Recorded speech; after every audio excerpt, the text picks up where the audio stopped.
Un uomo porta dei fiori troppo presto sulla tomba. Ma di chi è quella tomba? Benvenuti a Dossier. Sono il vostro moderatore Etienne. Scrivete nei commenti Hogs à bord du cimetière de Sainte Mildred, dans le village de Weatherwood Green. La brise soufflait doucement à travers les roses trémières et les digitales qui bordaient le mur de pierre. Les oiseaux gazouillaient au-dessus du lierre et le soleil de la Saint-Jean lançait ses rayons obliques sur les pierres tombales couvertes de mousse.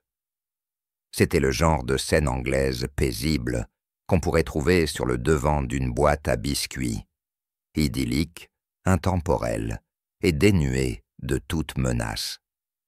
Mais quelque chose, ce matin-là, avait perturbé le rythme paisible du village, bien qu'une seule personne, jusqu'ici, l'ait remarqué.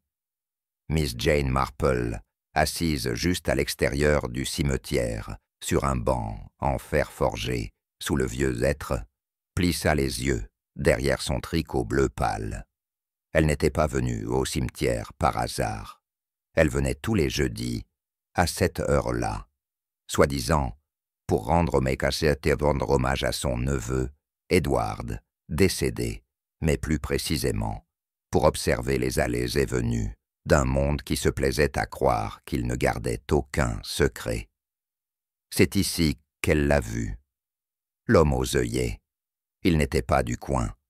La coupe de sa veste, tailleur londonien, si elle ne se trompait pas. Et sa façon d'examiner les pierres tombales, non pas avec familiarité, mais avec une sorte de calcul minutieux, le laissait deviner. Un nouveau venu s'attarderait peut-être au cimetière, consulterait un dépliant sur le planning du vicaire, ou jetterait un coup d'œil gêné aux pierres tombales.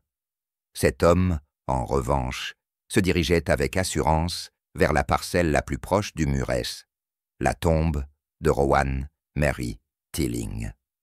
Les mains de Miss Marple s'immobilisèrent dans son tricot. Rowan Mary Tilling était décédée exactement 3 semaines plus tôt. Femme simple et dévouée d'une 50aine d'années, elle avait servi pendant près de 20 ans comme secrétaire du colonel Lejeune, aujourd'hui retraité et à moitié sénile, et avait péri dans ce que tout le monde considérait comme un accident tragique, quoique peu surprenant. Un arrêt cardiaque alors qu'elle montait les marches de son cottage. Le docteur Clifton avait signé le certificat sans hésitation. Les funérailles avaient été modestes, mais nombreuses. Mais personne, d'après les souvenirs de Miss Marple, n'avait apporté de fleurs sur la tombe de Rowan Tilling, jusqu'à maintenant. Elle observa l'homme agenouillé avec un calme prudent, déposant un petit bouquet d'œillets blancs et rouges, noué d'un ruban vert. Il ne s'attardait pas, et ne paraissait pas ouvertement émotif. Pourtant, il dégageait une certaine détermination. Une démonstration de chagrin, peut-être. Ou était-ce quelque chose de plus subtil, une offrande calculée? Miss Marple n'était pas du genre à agir avec précipitation. Elle attendit que l'homme ait quitté le cimetière, s'engageant d'un pas rapide sur le sentier qui longeait le presbytère et descendait jusqu'à la place du village. Alors seulement, elle se leva, lentement mais sûrement, et marcha vers la tombe. Les fleurs étaient fraîches, bien trop fraîches pour avoir été achetées à Weatherwood Green même. Les pétales avaient l'éclat cireux de fleurs achetées chez un vrai fleuriste, probablement d'une grande ville. Miss Marple remarqua le nœud du ruban, serré et soigné, une finition marinière. Curieux. Le parfum des œillets, surtout le rouge, était puissant, presque écœurant. Les œillets, pensa-t-elle, n'étaient pas des fleurs que l'on choisit souvent pour le deuil. C'étaient des fleurs de souvenir, et parfois de culpabilité.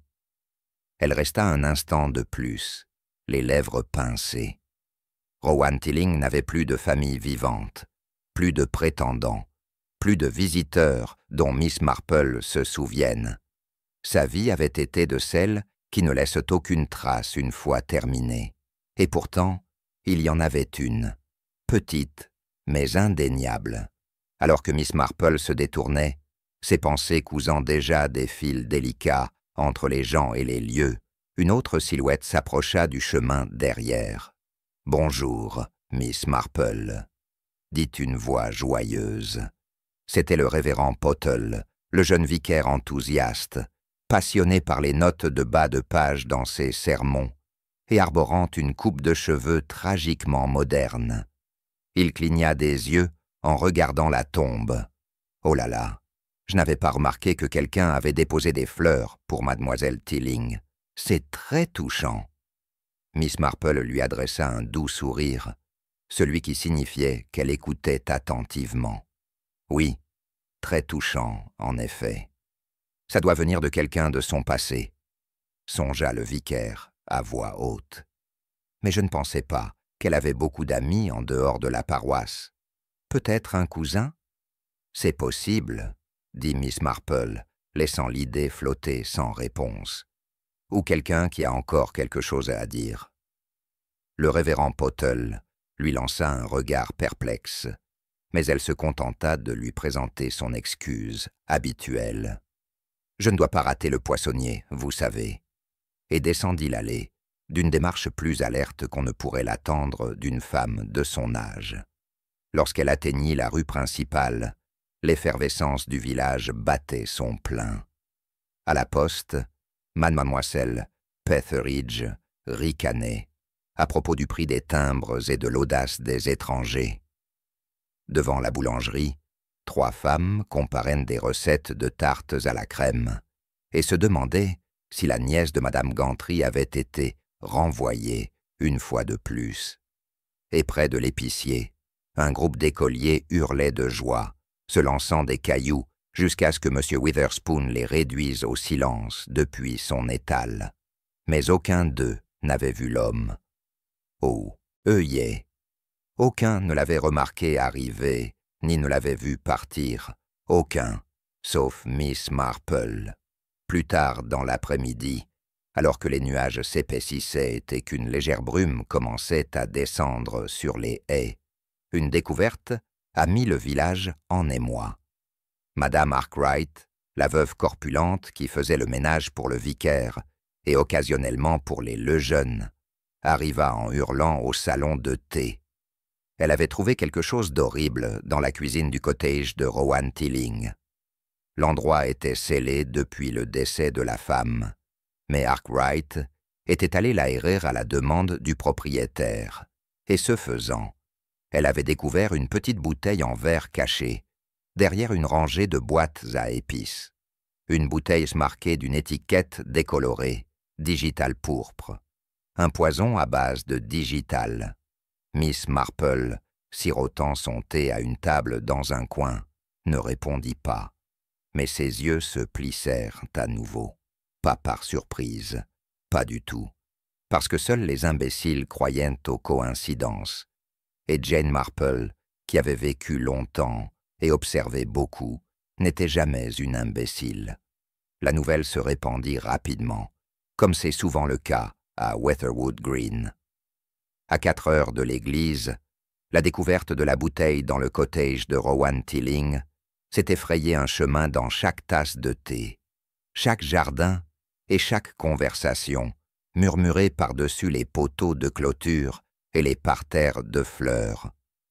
L'expression « digitalis purpurea » était relayée avec délectation par des gens qui n'en savaient pas plus que tailler une orchidée. Mais elle semblait dangereuse, et c'est ce qui la rendait palpitante. Le poison l'était toujours. Elle suggérait le secret, le drame, et plus délicieuse encore, l'intention. Au faisan rouge, M. Coombes, le propriétaire, avançait haut et fort, à qui voulait l'entendre que mademoiselle Tilling devait se droguer, la pauvre femme, un problème cardiaque, n'est-ce pas? En face de lui, le vieux M. Jenkins marmonnait sombrement à propos d'arsenic et suggérait un lien avec un scandale impliquant un assistant chimiste de Tiverton.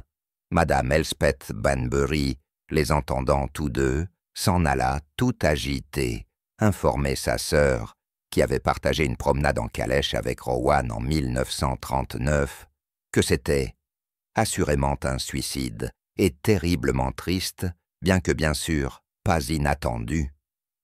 En revanche, Miss Marple, assise ce soir-là dans le confort de son salon, rideaux tirés et un petit feu vacillant dans la cheminée, n'était ni consternée ni surprise. Elle s'attendait à quelque chose de semblable.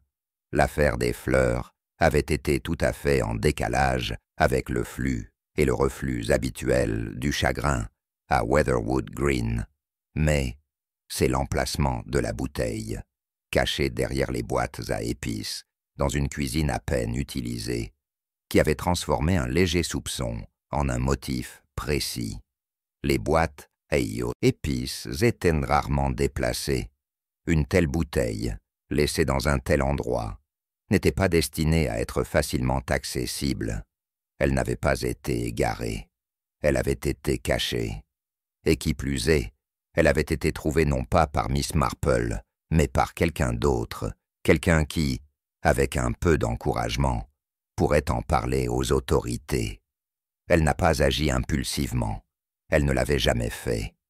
Au lieu de cela, elle a pris le téléphone. Le docteur Clifton était un homme franc et énergique, à la voix grave, aux mains carrées et profondément réticent à admettre ses erreurs. Il arriva à l'heure le lendemain matin, l'air plus agacé qu'alarmé. Miss Marple l'accueillit dans le couloir avec son tact habituel. « J'espère ne pas vous avoir dérangé inutilement, docteur ?» dit-elle en le faisant entrer.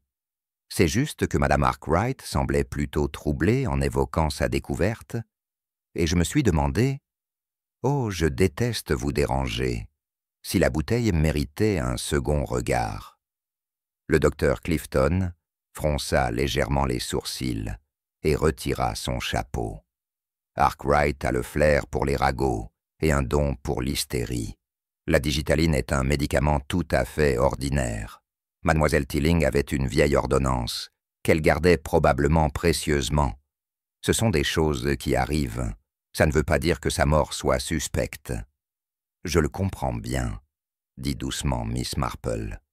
Même si je dois admettre que j'ignorais qu'elle avait des problèmes cardiaques, elle avait toujours l'air si alerte.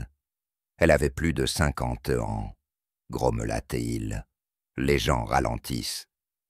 Miss Marple hocha la tête, acceptant son ton sans résistance.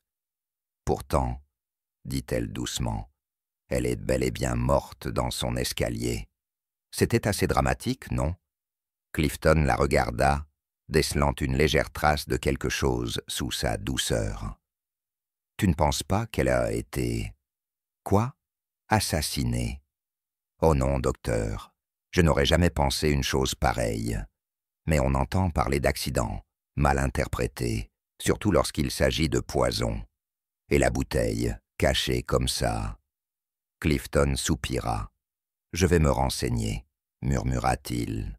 « Juste pour te faire plaisir. » Elle inclina la tête. « C'est très gentil.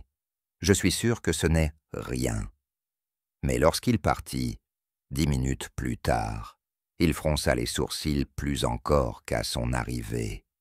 Miss Marple se rassit dans son fauteuil, les mains légèrement jointes sur ses genoux, et regarda les motifs se former et se déposer comme de la poussière au soleil. Plus tard dans la journée, la police est arrivée. L'inspecteur Craddock, Dermot Craddock, un visage familier et bienvenu, arriva avec sa confiance tranquille, habituelle.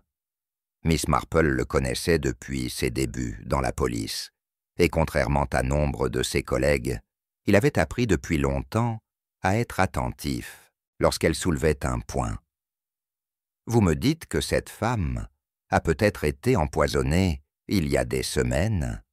dit-il à voix basse, alors qu'ils marchaient ensemble au bord du green. « Et personne ne l'a remarqué ?» Miss Marple pencha la tête, les yeux fixés sur un moineau qui sautillait le long du mur du jardin. Enfin, pas personne. mais peut-être personne qui cherchait une telle chose. Rowan Tilling était une femme solitaire, discrète, fiable, le genre de personne qui disparaît avec autant de facilité, même de son vivant. Craddock jeta un coup d'œil de côté. « Tu crois qu'elle a été assassinée ?»« Je pense, dit-elle prudemment, que quelqu'un a apporté des œillets sur sa tombe un peu trop tôt, et je pense que celui qui a fait ça ne s'attendait peut-être pas à ce que sa mort soulève des questions. Une idée de qui pourrait être cette personne ?» Elle esquissa un petit sourire. « Oh oui, j'ai un soupçon, mais les soupçons, c'est un peu comme le tricot. Rien ne sert de suivre le modèle jusqu'au bout.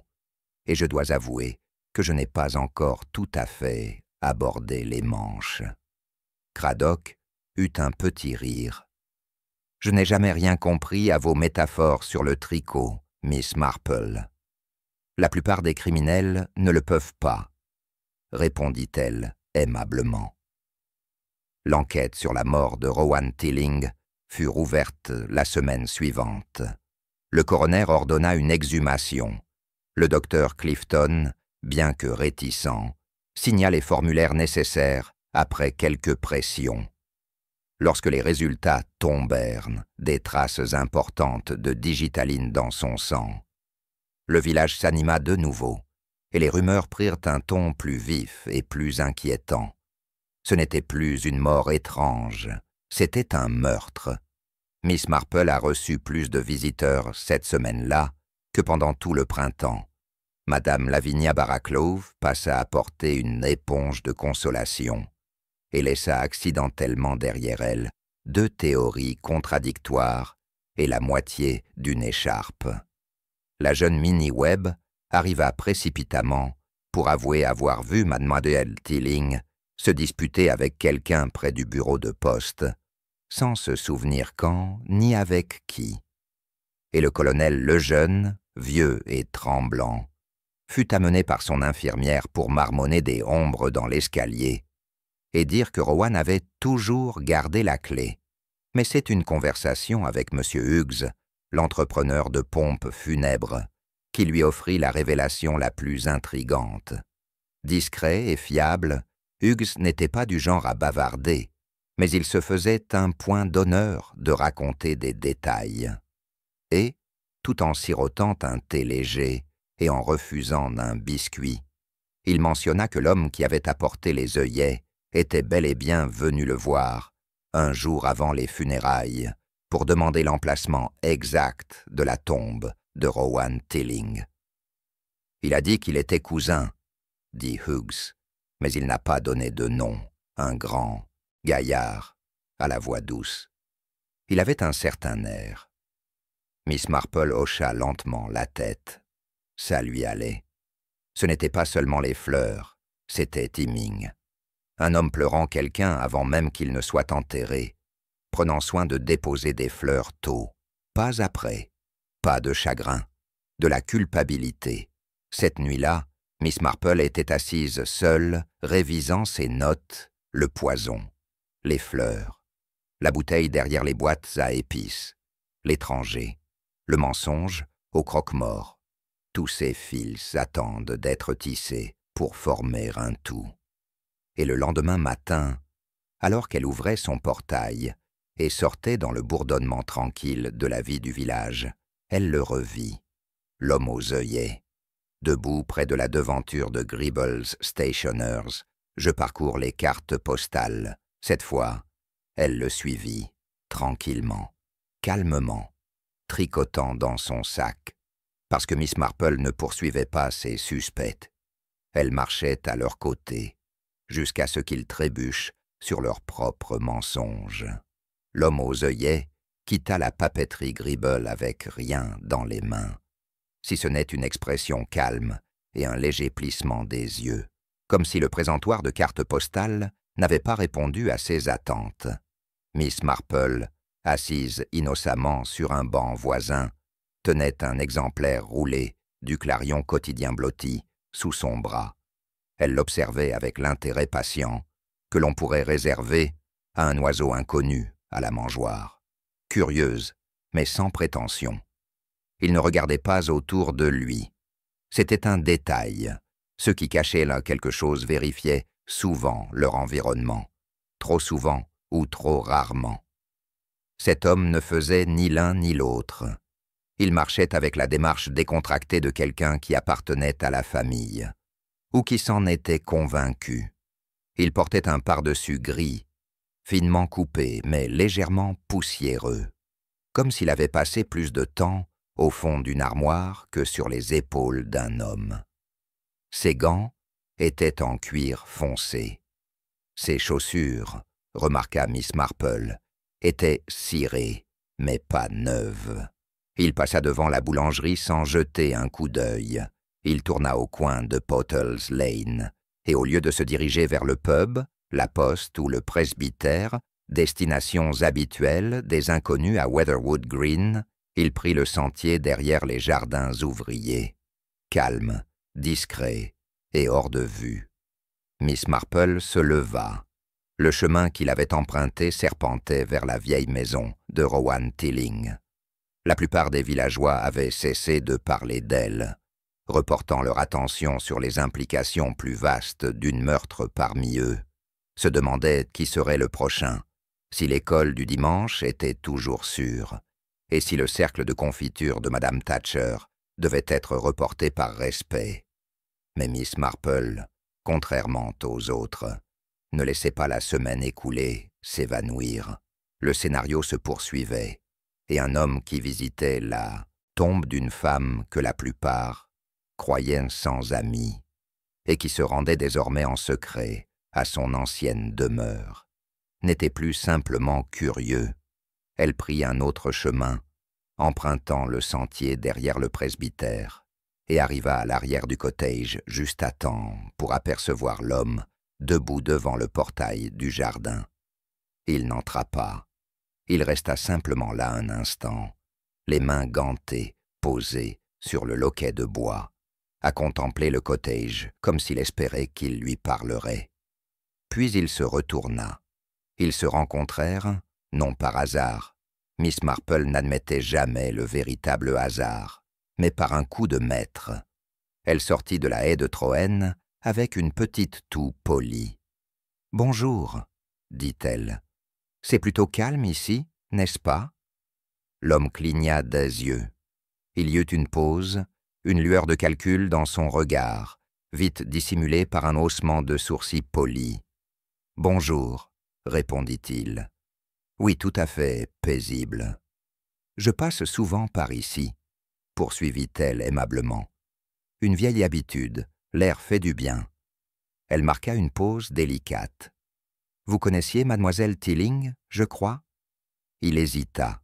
« On s'est rencontrés. Il y a des années. Comme c'est beau. Tant de gens passent par Weatherwood Green, mais peu reviennent, pas après si longtemps. » Elle pencha la tête, tout sourire et tendresse. « Et vous êtes ?» L'hésitation revint, un peu plus longue cette fois, mais la voix de l'homme, lorsqu'elle se fit entendre, était ferme. « John Latham, j'étais un ami de Rowan, de son temps à Shrewsbury. »« Shrewsbury, oui. » Miss Marple laissa son regard parcourir le portail, puis se poser à nouveau sur lui. Elle était là il y a quelques années, n'est-ce pas? Elle travaillait pour un certain Monsieur Denton, si ma mémoire est bonne. Son expression vacilla légèrement. La plupart l'auraient manqué. Miss Marple, jamais. « C'est exact, » dit-il, « le greffe. » Miss Marple hocha doucement la tête. Un souvenir utile, j'imagine, de travailler pour une employée. Nom, numéro. Tout le monde ne se souvient pas aussi bien. Latham sourit, mais son sourire n'atteignit pas ses yeux. Ça reste gravé dans ta mémoire. Elle rit légèrement. Certaines choses durent, et d'autres s'estompent, je suppose. Je me demande parfois ce qui détermine exactement quel souvenir reste. L'émotion, je suppose, ou la culpabilité. Elle leva les yeux vers lui avec douceur. « Mais je suis sûr que vous n'avez aucune raison de vous sentir coupable, monsieur Latham. Il resta silencieux un instant, puis « Je devrais y aller. » Bien sûr. Miss Marple s'écarta. Il la dépassa, hocha légèrement la tête et disparut dans la ruelle. Elle le regarda partir, son esprit posant tranquillement les points, selon un long motif familier. Trop de questions entouraient de M. Latham, et chaque réponse qu'il donnait en faisait surgir deux autres. Pourquoi, maintenant? Pourquoi apparaître des semaines après la mort de Rowan, porteur de fleurs et d'histoires vagues? Pourquoi mentir à l'entrepreneur de pompes funèbres, aux villageois? Que voulait-il dans la chaumière? Elle ne croyait pas aux fantômes, pas vraiment. Mais elle croyait aux visites, à la culpabilité, à la justice. Plus tard, dans l'après-midi, elle appela discrètement une amie. Non pas à Weatherwood Green, mais à Market Cleaves, où Rowan Tilling avait vécu brièvement avant d'arriver ici. Une certaine mademoiselle Lambert, qui dirigeait la guilde des femmes et avait une mémoire des noms aussi précise que le vinaigre. « Oh oui !» répondit sèchement mademoiselle Lambert. Rowan Tilling, genre discrète, bonne avec les dossiers. Elle était suivie par un homme autrefois, un peu désagréable. Elle n'acceptait pas un refus. Miss Marple retint son souffle. A-t-elle déjà prononcé son nom? Pas à moi. Mais Madame Howlett, qui gérait les archives, a dit qu'il était venu la voir un après-midi. Il lui avait demandé son adresse, très poli, mais plutôt insistant. Cheveux bruns, grands. Il portait un foulard vert, je m'en souviens. Il s'appelait James ou John, quelque chose avec un L. Miss Marple ferma les yeux. « Merci, ma chère. » Quand elle a raccroché le téléphone, elle est restée assise en silence. Rowan Tilling avait été suivi, poursuivi, et cela signifiait que la bouteille derrière les épices n'était pas seulement une anomalie, c'était une protection, une dernière défense, peut-être dissimulée non pas par accident, mais à la hâte, après avoir pressenti le danger, après avoir reconnu un visage du passé. Le lendemain matin, l'inspecteur Craddock est revenu. « Tu as quelque chose ?» dit-il dès qu'elle ouvrit la porte. « Peut-être, » répondit Miss Marple. « Ou peut-être n'ai-je qu'un souvenir ou deux. Voulez-vous entrer ?» Ils étaient assis dans son salon, où l'air embaumait légèrement la lavande et les feuilles de thé. Miss Marple n'offrit aucun préambule. Je crois que M. John Latham, si c'est bien son vrai nom, entretenait avec mademoiselle Tilling une relation non pas affectueuse, mais menaçante. Je crois qu'il l'a suivie il y a des années, à Market Cleaves. Il a peut-être utilisé un autre nom à l'époque, mais c'était une obsession. Je crois aussi qu'il est venu dans son cottage, non pas pour pleurer, mais pour chercher. Quoi, je ne peux le dire. Mais s'il croit que quelque chose s'y cache, quelque chose qu'elle aurait pu cacher, il pourrait réessayer. Craddock fronça les sourcils. Vous insinuez qu'il l'a assassiné pour obtenir... Quoi? Un document? Une lettre? Je ne sais pas, admit Miss Marple. Mais je sais que les hommes obsessionnels lâchent rarement prise sans se débattre. Et elle avait peur de lui, assez pour dissimuler des médicaments, peut-être même pour simuler un sentiment de sécurité jusqu'à ce qu'il soit trop tard. Craddock se leva. « On va le faire venir. »« Non, » dit doucement Miss Marple, « qu'il revienne. Surveillez-le. Il croit que le village a changé, mais il reviendra, il le doit. » Et effectivement, 3 nuits plus tard, juste après minuit, une silhouette se glissa sur le sentier derrière les jardins ouvriers et pénétra dans la cour du cottage de Rowan Tilling. Cette fois, il n'avait pas de fleurs. Il avait une torche et des gants.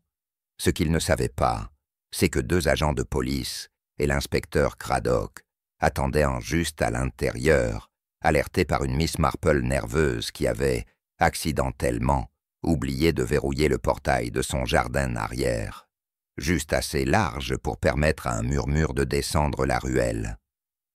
L'homme a été attrapé avant d'atteindre la porte de la cave. Lorsqu'ils l'ont interrogé, il a donné un nom, Stephen Lawton, pas John Latham, pas un cousin. Il disait qu'il l'avait aimé, qu'elle l'avait trahi, lui avait caché des choses, avait ruiné sa vie. Les mots se déversaient comme un flot ininterrompu. De l'argent, des lettres, des preuves. Elle avait quelque chose dont il avait besoin, quelque chose qu'il voulait enterrer une bonne fois pour toutes. Et Rowan Tilling, silencieusement, fermement, avait refusé. Lorsque Craddock raconta toute l'histoire à Miss Marple le lendemain, elle se contenta d'acquiescer. « Je l'ai su, dit-elle doucement, dès que j'ai vu les œillets. Rouge pour l'admiration, blanc pour la pureté. Mais le ruban vert, ça symbolise la jalousie, tu sais, profonde et amère. » Elle reprit son tricot, ses aiguilles claquant doucement. « Je déteste les fleurs sur les tombes. Elles ne disent jamais vraiment ce qu'elles veulent dire. » Le village de Weatherwood Green ne retrouva pas son cours normal, pas tout à fait, pas encore. Car, bien que l'intruse ait été appréhendée et que la mort de feu Miss Tilling ait été confirmée comme un meurtre, une sourde palpitation de malaise subsistait, comme si l'âme du village avait pris froid et ne parvenait pas à se réchauffer. Les boutiques étaient toujours ouvertes, les cloches sonnaient toujours, et Madame Petheridge se tenait toujours à son poste, derrière le comptoir de la poste, l'air renfrogné, en signe de désapprobation éternelle. Mais un silence prudent recouvrait désormais chaque échange. Ce n'était pas seulement le crime qui perturbait les gens, c'était la discrétion avec laquelle ils s'étaient infiltrés parmi eux. Pas de cris, pas d'armes, pas de pièces fermées à clé, ni de vitres brisées. Juste une bouteille, une chute silencieuse dans l'escalier et un inconnu qui déposait des fleurs de ses mains gantées. Weatherwood Green, comme beaucoup de villages anglais, se targuait de savoir ce que chacun faisait. Mais quelqu'un s'était infiltré. Miss Marple, cependant, n'avait pas tout à fait terminé. Il subsistait certaines incohérences. Stephen Lawton, ou Latham, comme il s'était d'abord présenté, avait avoué s'être introduit dans le cottage et avoir un attachement obsessionnel à Rowan Tilling. Il avait même fait allusion à des disputes antérieures et suggéré qu'elle avait quelque chose qu'il méritait. Mais lorsque l'inspecteur Craddock l'a interrogé sur le poison, ses réponses sont devenues floues. Il a insisté sur le fait qu'il ne l'avait pas tuée, qu'il n'avait même pas vu, elle l'avait vu le jour de sa mort, qu'il n'était venu qu'après, à la recherche d'une lettre qu'il croyait conserver, une lettre qui, selon lui, pouvait tout détruire. Mais aucune lettre n'avait été trouvée, et aucun motif, hormis un vague ressentiment et une obsession, n'avait été prouvé. L'inspecteur Craddock revint au cottage de Miss Marple 2 jours plus tard, cette fois avec une brassée de papier et un front troublé. « On ne peut plus le garder longtemps, » dit-il d'un ton sombre. « On le soupçonne d'effraction, d'intrusion, de dissimulation de preuves, mais pas de meurtre. Il prétend avoir apporté les fleurs par culpabilité. Il dit qu'il savait que Rowan était morte et qu'il voulait lui rendre hommage, à sa manière. Il dit qu'il ne l'a pas empoisonnée et qu'il n'a jamais vu la bouteille. » Miss Marple, assise près du feu dans son fauteuil, en palissandre, examinait son tricot. « Et vous l'avez cru ?» Craddock soupira. « Je croyais qu'il croite, mais je ne suis pas sûr que ce soit vrai. » Elle hocha la tête. « Non, moi non plus. » Il se pencha en avant. « Alors tu penses que quelqu'un d'autre l'a peut-être empoisonné ?» Miss Marple pinça les lèvres. « Examinons les faits. Rowan Tilling était effrayée, certes, mais elle était aussi prudente. Elle restait discrète, ne faisait confiance à personne. Pourquoi? Parce qu'elle avait quelque chose à cacher. C'est un comportement que j'ai déjà observé. Craddock ne dit rien. Il savait qu'il valait mieux ne pas l'interrompre lorsqu'elle parlait ainsi. Calmement, d'une voix égale, mais avec une pointe d'acuité sous cette douceur. Elle a travaillé comme secrétaire pour le colonel Lejeune pendant 10 ans, a poursuivi mademoiselle Marple. Auparavant, elle avait travaillé chez un notaire à Shrewsbury. Ces 2 postes impliquaient des documents confidentiels. C'était une femme de papier et de secret. Craddock hocha la tête. Alors Lawton vient chercher quelque chose, des documents, peut-être, quelque chose qu'elle a gardé et qu'il voulait, une lettre, un certificat, un acte notarié, ou un testament, murmura Miss Marple. Craddock leva brusquement les yeux. Un testament? Miss Marple ne quitta pas son tricot des yeux. Le colonel Lejeune ne va pas bien, un homme chétif et décrépit, mais autrefois très vif. Et il aimait Rowan. Trop, peut-être. Tout le monde pensait qu'elle n'était que sa secrétaire, mais en vérité, personne ne s'en souciait, pas même sa nièce, qui venait de Cheltenham chaque Pâques pour s'assurer que le jardinier n'avait pas brûlé les rhododendrons. Tu penses que le colonel a peut-être laissé quelque chose à Rowan? Je pense qu'il en avait peut-être l'intention. Et je pense que Rowan, prudent et discret comme toujours, en a conservé une copie. Craddock fronça les sourcils. Tu crois que Lawton le savait? Qu'il voulait son héritage? Non, répondit Miss Marple. Je pense que Lawton connaissait peut-être les intentions du colonel et supposait que le testament contenait quelque chose de dangereux. Peut-être craignait-il d'être démasqué, ou peut-être pensait-il que Rowan l'utiliserait contre lui. Mais dans les 2 cas, son retour, son obsession, étaient liés à bien plus qu'une simple histoire d'amour ou du ressentiment. Craddock avait l'air sombre. Alors, il faut trouver cette volonté. Tout à fait, dit Miss Marple, même si c'est peut-être déjà fait. Le lendemain matin, une fouille discrète du cottage de Rowan Tilling reprit, cette fois plus ciblée, plus précise. Les agents retirèrent tous les livres des étagères, secouaient les rideaux, vérifiaient les lames de parquet mal fixées. Rien. Mais c'est Miss Marple qui le trouva, bien sûr. Il était plié et rangé à l'intérieur de la jaquette d'un mince et modeste volume de poésie. Un garçon du Shropshire, Parae Houseman. À l'intérieur de la couverture se trouvait une enveloppe soigneusement pliée, adressée de la main de Rowan à Madame Jean Lejeune, s'il m'arrivait quelque chose, à l'intérieur. Une copie du testament du colonel, daté seulement de 2 mois avant la mort de Rowan, et bien que signé d'une main hésitante, il était juridiquement contraignant. Il désignait mademoiselle Rowan Tilling comme seule bénéficiaire de la succession Lejeune, comprenant la maison, une somme modeste mais conséquente en fiducie, et une collection de souvenirs de guerre d'une valeur considérable. Une seconde version du testament, datée de la semaine suivante, et léguant la totalité à la nièce du colonel, Lejeune, avait été rédigée mais non signée.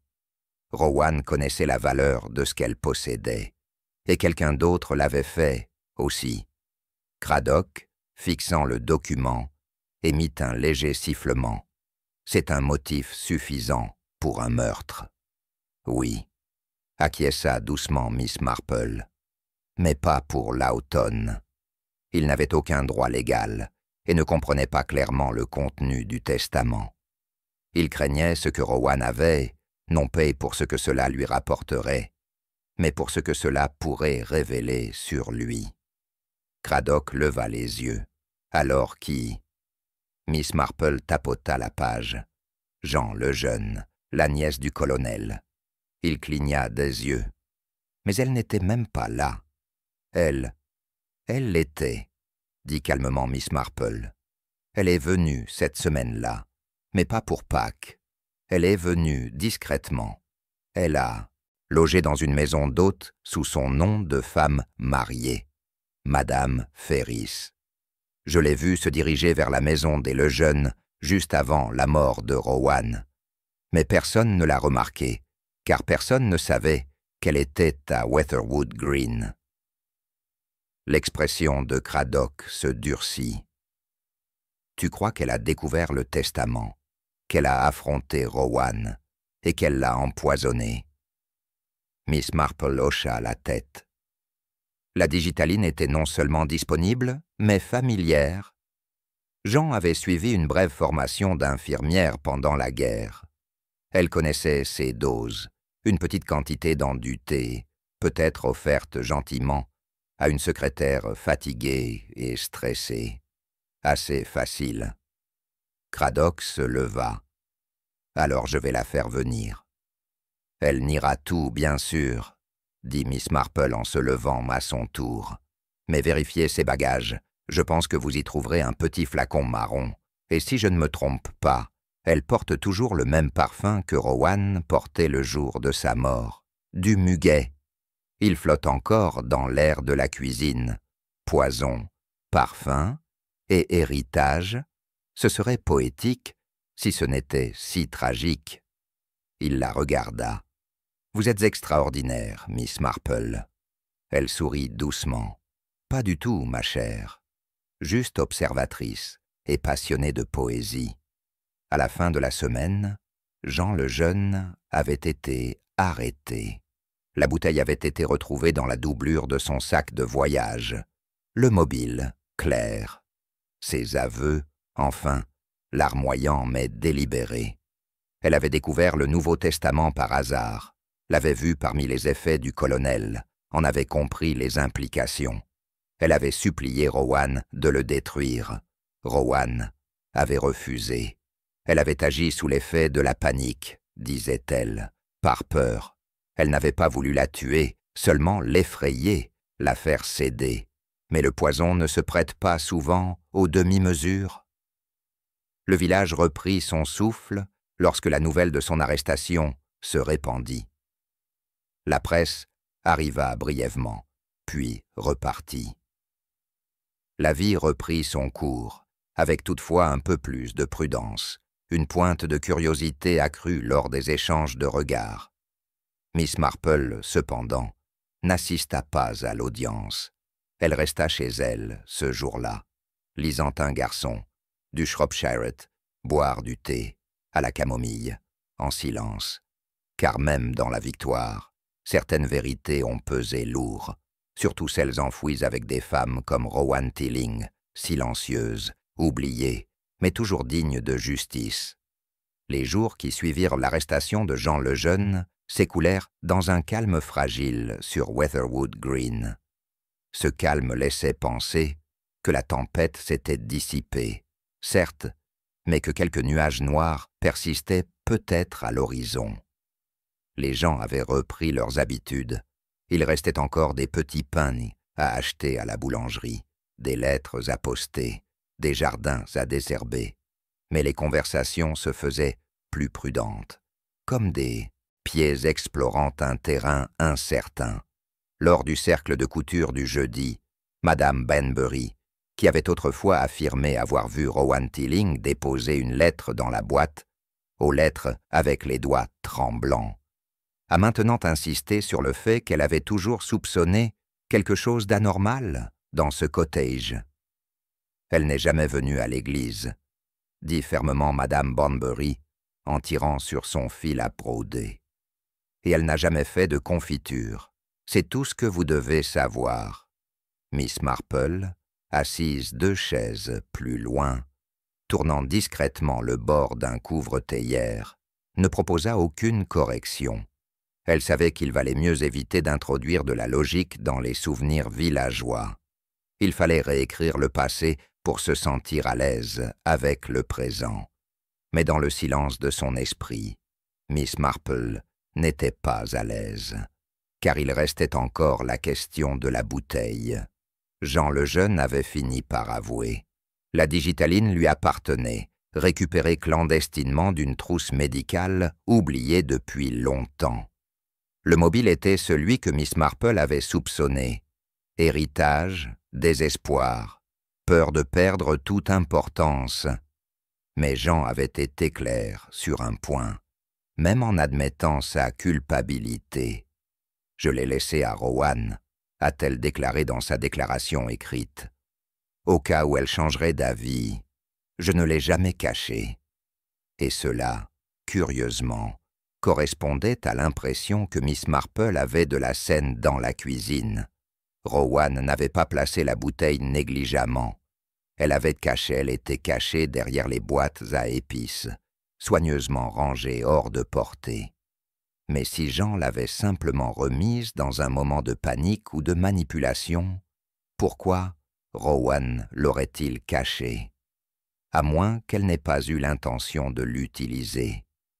À moins qu'elle ne l'ait conservée non pas comme une arme, mais comme une preuve.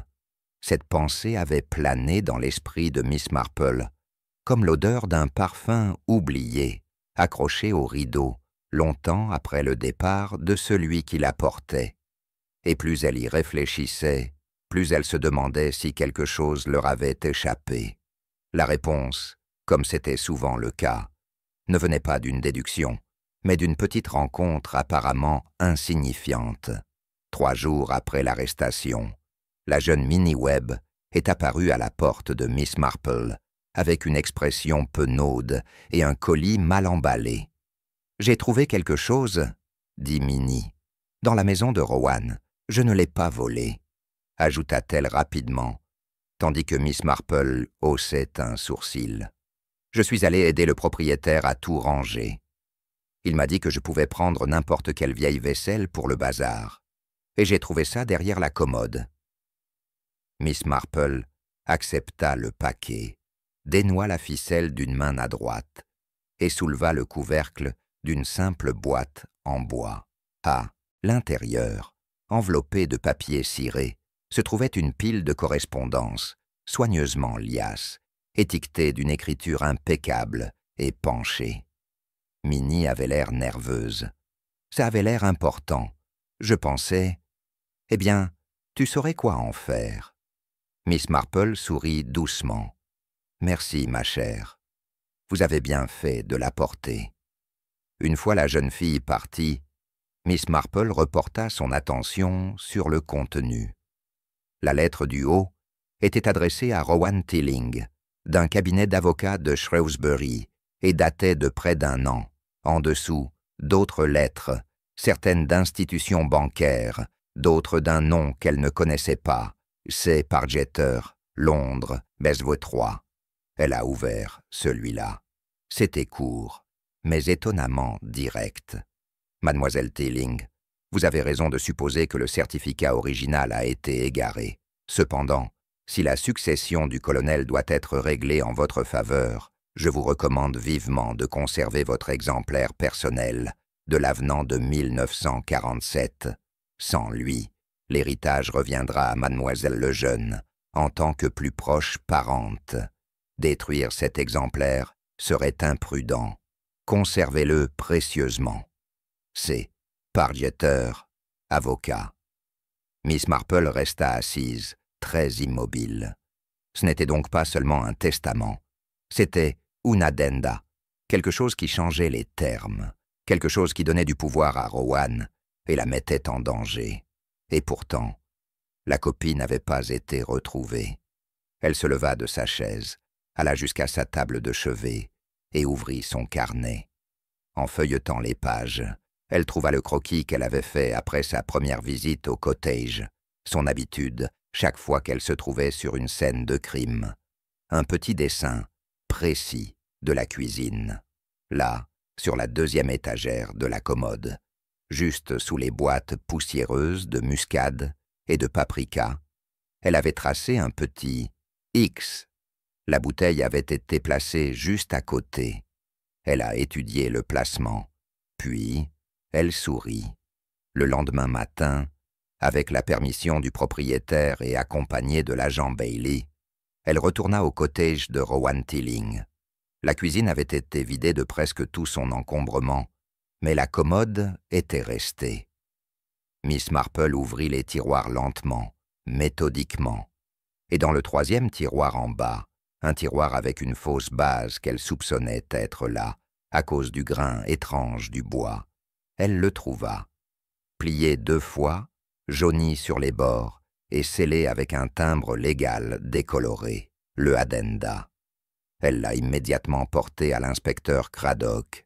Il l'a lu 1 fois, puis une autre fois.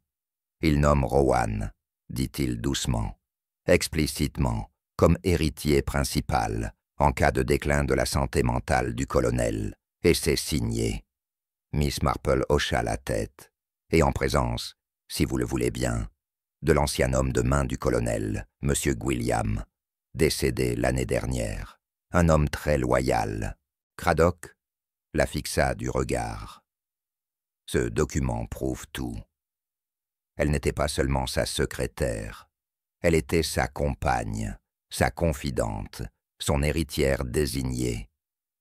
Et c'est pour cela, dit Miss Marple, que Jean le Jeune a agi ainsi, parce qu'elle avait trouvé ce document, ou en avait connaissance, et qu'elle craignait qu'il ne la prive de tout. Elle a probablement demandé à Rowan de le détruire. Face à son refus, elle a essayé la persuasion, puis l'empoisonnement. Craddock se renversa dans son fauteuil. Alors, l'affaire est close, il n'y a plus de doute. Miss Marple hésita. Un doute subsiste. Il la regarda. Oui, elle n'a pas agi seule. Craddock fronça les sourcils. Miss Marple se leva et se dirigea vers la fenêtre. Jean le Jeune ignorait où Rowan avait caché le document. Mais quelqu'un le savait. Et quelqu'un a dit à Lawton, quel que soit son nom, qu'il y avait quelque chose qui valait la peine d'être récupéré. Il était venu le chercher non par conviction personnelle, mais parce que quelqu'un l'y avait poussé. Craddock plissa les yeux. « Tu crois qu'elle a eu de l'aide ?»« Je pense, » dit Miss Marple en se retournant, « que quelqu'un aurait intérêt à ce que les 2 femmes soient hors de portée. » Elle s'arrêta. « Avez-vous parlé à l'avocat du colonel Lejeune ?»« Pas encore. Faites-le. Je crois que vous découvrirez qu'il a récemment reçu une lettre, anonyme, sans doute, lui conseillant d'ignorer les versions précédentes du testament en raison de découvertes récentes, probablement de la part de quelqu'un qui espère invalider complètement le testament. » Craddock se leva lentement. « Tu crois que quelqu'un voulait que la succession soit contestée?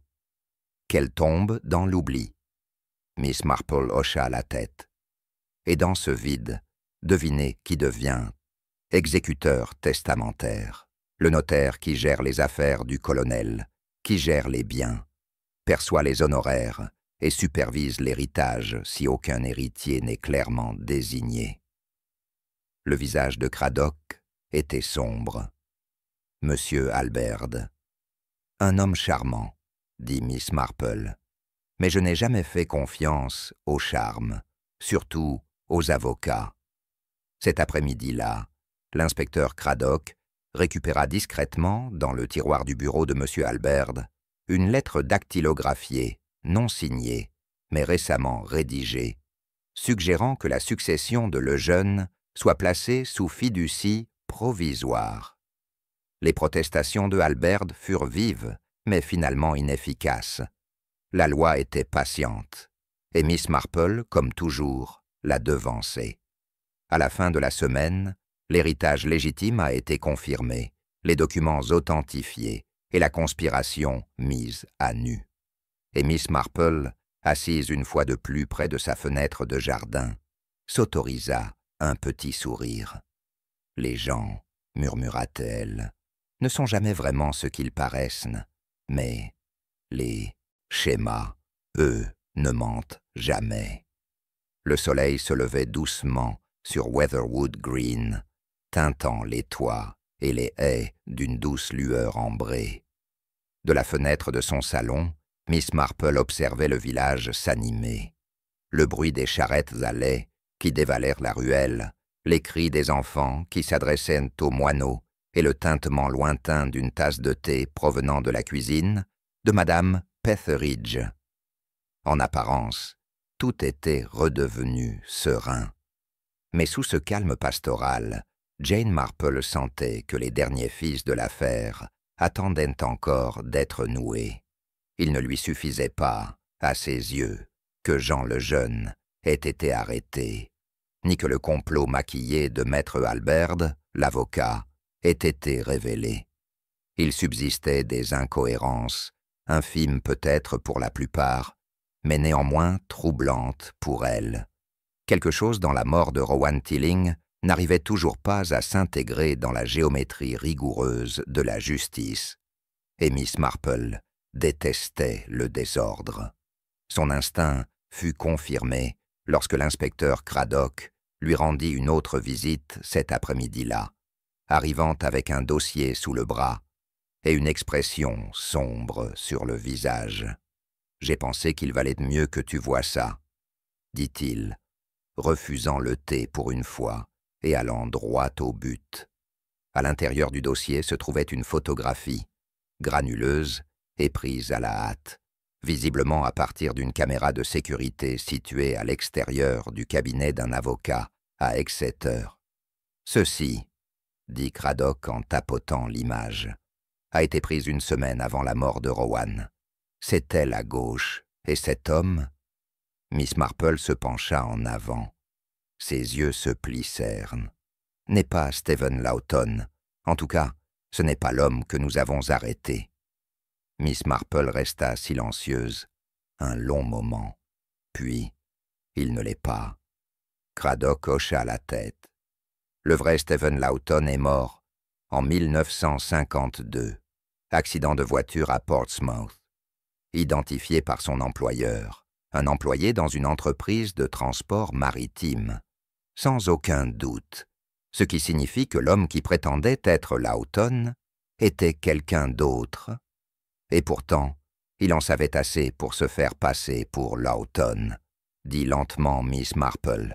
Il connaissait l'obsession, la peur de Rowan. Il savait où déposer les fleurs, et il est arrivé peu après sa mort. Il devait savoir qu'elle était déjà partie.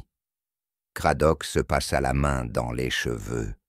Son vrai nom est Frank Maddox, escroc professionnel, maître chanteur à la Petite Semaine, connu à Londres et à Bristol, disparu il y a 3 ans, après avoir échappé à une peine de prison. Depuis, il n'arrête pas de changer d'identité. Et pourquoi Lawton? Nous pensons que Jean le Jeune l'a embauché, ou, plus probablement, l'a payé après coup pour récupérer ce testament. Miss Marple secoua légèrement la tête. Je ne suis pas sûr que Jean ait été assez rusé pour ça. Elle a paniqué, c'était clair, elle a agi précipitamment. Mais la présence de Maddox au village, c'était planifié. Il en savait trop et agissait avec trop de précision. Quelqu'un l'a placé là, mais pas forcément Jean. Craddock l'observa. Et alors? Miss Marple prit son carnet. Voyons ce que Maddox espérait trouver dans le cottage. Le testament, oui. Mais aussi, peut-être, la correspondance, les lettres, les documents que Rowan avait soigneusement cachés. Il n'effaçait pas seulement un testament, il effaçait preuve. De quoi? Elle le regarda fixement. D'un complot plus grand que l'acte désespéré de Jean le Jeune. Un complot qui impliquait de contrôler la succession du colonel le Jeune bien avant sa mort. Un complot qui imposait à Rowan le silence. Définitivement. Craddock se pencha en arrière. « Tu crois qu'Alberd savait pour Maddox ?»« Je pense qu'Alberd et Maddox avaient un employeur commun, ou du moins, un intérêt commun. » Le silence persistait. Miss Marple poursuivit. « N'oublions pas que Maddox s'est fait passer pour Lawton, un homme au passé criminel, et à l'identité fortuitement morte. Il l'a fait avec suffisamment de précision pour échapper aux soupçons de tous, sauf de Rowan. Craddock fronça les sourcils. Ce qui veut dire que quelqu'un devait être au courant de l'obsession de Lawton. Quelqu'un qui avait accès aux informations personnelles de Rowan. Quelqu'un d'assez proche d'Hellel pour connaître cette vieille histoire. Miss Marple hocha la tête. Exactement. Et je crois que cette personne était l'infirmière du colonel Lejeune. Craddock cligna des yeux. Mademoiselle Holloway? Elle vit dans la maison depuis 2 ans, dit mademoiselle Marple, calme, compétente. Le colonel et Rowan lui faisaient confiance. Mais avez-vous remarqué le peu d'expression qu'elle a exprimées à la mort de Rowan? Ni chagrin, ni choc, juste un vague commentaire sur ses nerfs fragiles et sur le fait que Rowan avait été mis à rude épreuve. Elle a dit que Rowan était tombé malade, murmura Craddock, qu'elle se plaignait de vertige. Et c'est possible, répondit Miss Marple. Mais Miss Holloway aurait su où Rowan gardait ses clés et ses dossiers. Elle aurait eu amplement l'occasion d'inspecter, de copier, voire de vendre des informations sensibles, y compris des détails sur le véritable Stephen Lawton. L'expression de Craddock s'assombrit.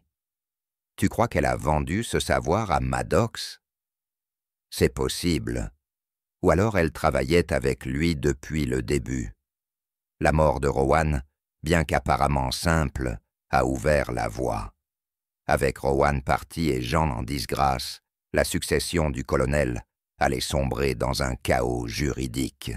Le scénario parfait pour quelqu'un qui gère ses affaires courantes et qui est au courant de tous les papiers qu'il a signés.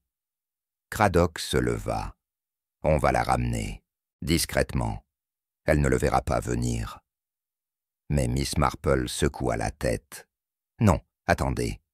Il y a autre chose que je dois d'abord confirmer. » Ce soir-là, sous prétexte de rendre un châle emprunté, Miss Marple se rendit chez les Lejeune. Le colonel somnolait dans son fauteuil, un tapis sur les genoux. Miss Holloway l'accueillit avec une joie professionnelle, acceptant le châle avec des remerciements maîtrisés. Elles parlèrent du temps, du retard des fleurs printanières et de l'oubli du colonel. « Il faut être terriblement patient, » dit gentiment Miss Marple. « Prendre soin d'une personne en déclin demande une telle force tranquille. » Mademoiselle Holloway sourit. « On fait ce qu'on peut. Et tellement organisé, j'imagine. Tous ces médicaments et ces papiers. » Mademoiselle Holloway rit modestement. « Vous n'imaginez pas, le colonel griffonnait tout, des notes, des chiffres, des petits pense-bêtes. J'ai dû brûler la moitié de ces vieux documents, juste pour que le bureau soit dégagé. » Les yeux de Miss Marple clignèrent. « Brûler, vous avez dit? » « Oh, oui. » Il a insisté sur le fait qu'il n'en avait pas besoin. De vieux documents. Un vrai fouillis. Je suppose que Rowan a aidé à tout cela, quand elle était en vie. « C'est vrai, » répondit rapidement mademoiselle Holloway, « mais pas vers la fin. Elle était distraite. » Miss Marple sourit gentiment. « Oui, la mort a le don de captiver l'attention. Du moins, c'est ce qu'on m'a dit. » Elle partit peu de temps après, mais non sans avoir remarqué la propreté du bureau de l'infirmière et l'odeur d'huile de lavande qui ne parvenait pas à masquer quelque chose de plus prononcé, de la cendre, faible mais récente. Le lendemain matin, Craddock avait obtenu un mandat. Une perquisition dans les appartements de mademoiselle Holloway révéla un tiroir caché dans son bureau, contenant une liasse de documents non classés. Certains provenant des archives successorales, originales du colonel, d'autres portant le nom de l'avocat avec lequel Rowan avait correspondu. Parmi elles se trouvait une lettre de Maddox, non signée mais au ton sans équivoque. Paiement attendu à la livraison. Je vais chercher l'exemplaire. Ne disparais pas. Je sais où te trouver. » Cradock s'assit lourdement à la table de Miss Marple après l'arrestation. C'était donc elle. Pas Jean. Pas complètement. Miss Marple croisa les mains. Jean était coupable de désespoir, de lâcheté, mais pas d'orchestration. C'était l'œuvre de Miss Holloway. Elle a vu la succession devenir un sujet de dispute, son propre avenir menacé, et elle a utilisé chaque détail que Rowan lui a confié. Il l'a déformé, monétisé. Maddox était son arme, son ombre. Cradock expira. 3 conspirateurs, chacun croyant agir seul, et Rowan Tilling, au centre, en payait le prix. Miss Marple hocha la tête solennellement. Ce sont souvent les plus discrets qui détiennent les plus lourds secrets. Et ces secrets, une fois trahis, tombent comme des dominos. Elle se leva pour tirer les rideaux. Dehors, le crépuscule tombait. Les lampadaires le long du green s'allumaient. Weatherwood Green, une fois de plus, retrouvait ses rythmes paisibles. Mais cette fois, Miss Marple savait que le calme perdurerait. Elle se tourna vers Cradock et lui offrit un petit sourire triste. « La vérité, dit-elle, finit toujours par se frayer un chemin, même si elle doit traverser le poison, les ombres et le feu. » Les jours suivants apportèrent à Weatherwood Green un calme las, tel le silence après un long orage. Les villageois, gavés de ragots et d'indignation, semblaient désormais collectivement épuisés. Le scandale s'était multiplié. D'abord la mort de Rowan Tilling, puis la révélation du poison, puis l'étrange homme aux fleurs, et enfin la trahison au sein même de la famille Lejeune. Pour un village qui considérait la décision du vicaire de modifier l'hymne de la fête des moissons comme une affaire digne de semaines d'indignation, la saison avait été mouvementée. Miss Marple, cependant, restait inquiète. Il y avait quelque chose dans la forme de l'affaire, cet enchevêtrement obscur de motivations, de documents, de secrets et de morts, qui ne collait toujours pas parfaitement à son esprit. La plupart des coupables avaient été démasqués. Jean le Jeune, avec sa peur et sa jalousie. M. Albert, avec sa cupidité discrète. Et Mademoiselle Holloway, dont l'efficacité sereine cachait une cruauté. Frank Maddox, l'imposteur, qui s'était fait passer pour Lawton, mort depuis longtemps, attendait maintenant son procès à Londres, après avoir avoué une série de fraudes et de tentatives de chantage remontant à 1949. Mais il y avait un espace de silence au milieu de tout cela, un vide qui refusait d'être comblé, une question à laquelle Miss Marple n'avait pas encore répondu. Pourquoi Rowan Tilling avait-il attendu? Si elle savait qu'elle était en danger, si elle avait caché le testament et conservé la correspondance, pourquoi n'avait-elle pas agi plus tôt? Pourquoi ne pas avoir envoyé les documents directement à l'avocat, ou à l'avocat du colonel Lejeune, ou même en désespoir de cause, à la police? Au lieu de cela, elle avait tenu bon. Elle était restée silencieuse. Elle avait dissimulé sa protection plutôt que de l'utiliser. Et cela, pensa Miss Marple, n'était pas le comportement d'une femme simplement effrayée. C'était le comportement d'une femme qui se croyait liée. La réponse est venue, comme tant de réponses, par une petite remarque apparemment sans conséquence.